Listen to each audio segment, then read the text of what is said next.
এই যে বারবার দ্বন্দ্ব মেটাতে ওনাকে নামতে হচ্ছে, লোকসভা নির্বাচনে কোনো সমস্যা তৈরি হচ্ছে? লোকসভা নির্বাচনে কোনো সমস্যা নেই। একটা বড় দল থাকলে এগুলো সব হবে। এই তো আমি মিটিংয়ে বললাম যে আমাদের নিজেদের মধ্যে কিছু কিছু জায়গায় হতে পারে, সেটা আমরা নিজেরা মেটাবো। সেটা নিয়ে দ্বন্দ্ব কেন থাকবে? উনি পার্টির প্রেসিডেন্ট, উনি এই কাজটা করবেন। আমার যদি কোনো অন্যায় থাকে আমাকে ডেকে বলবেন উনি, এটাই তো স্বাভাবিক। দলের সভাপতি কি করবে? কাজ করবে না? তো এই কাজটাই তো তার, যে সবাইকে ডেকে বোঝানো, সবাইকে সংঘবদ্ধ রাখা, একসাথে রাখা, সবাই মিলে মমতা ব্যানার্জির নেতৃত্বে যাতে আমরা সবাই একত্রিত হই সেটাতে। এটার মধ্যে আপনারা অন্যায়টা কোথায় দেখছেন? আপনি রাজ্য সভাপতির কথা বলছেন, কিন্তু রাজ্য সভাপতিও চ্যালেঞ্জ হচ্ছে, সিনিয়র লিডারদের তো কোনো চ্যালেঞ্জ হচ্ছিল না। আমার সাথে সুবোধেরও কথা হয়েছে, ও খবরটা ঠিক মতন পাইনি। দলের অন্দরে তিনি কেন বলছেন এই কথা, তার শব্দচয়ন ঠিক নেই, এই প্রশ্ন তোলা হচ্ছে। মানে আমি বলছি যে আমার মনে হয় কোনো জায়গায় যাচ্ছে না, মমতা বন্দ্যোপাধ্যায় শেষ কথা। রেশন ধর্মঘট চলছে আজ থেকে। রেশন ধর্মঘট, রাজ্যে 18,000 রেশন পাবেন না মানুষ, আর সব জায়গায় পাবে। দুয়ারে রেশনটা ভালো প্রকল্প, এবং এটা কোর্টও শিলমোহর দিয়েছে।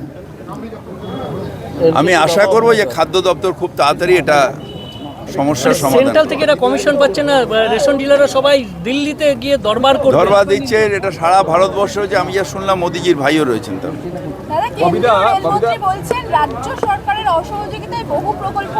রাজ্য সরকার কতগুলো প্রকল্প দিয়েছে, গড়িয়াহাট থেকে নিয়ে বেহালার থেকে সব প্রকল্পে কয়েক হাজার কোটি টাকা। কেন্দ্রের রেল প্রকল্পে আমরা মকুব করে দিয়েছি। তারপরেও মেট্রো রেলের প্রকল্পে দেরি কেন?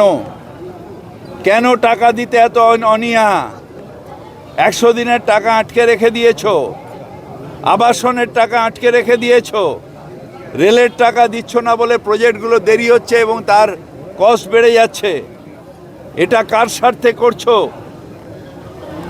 আমরা বুলডোজার চালিয়ে অত্যাচার করিয়ে কোনো জমি নেব না। আমরা কথা বলে, আমি নিজেও অনেক জায়গায় কথা বলেছি। মমতা ব্যানার্জি আমায় দায়িত্ব দিয়েছিলেন, কথা বলে, যেরকম দক্ষিণেশ্বর, ওই পাড়া, নোয়াপাড়া, এই সব জায়গায় আমি ক্লিয়ার করিয়েছি।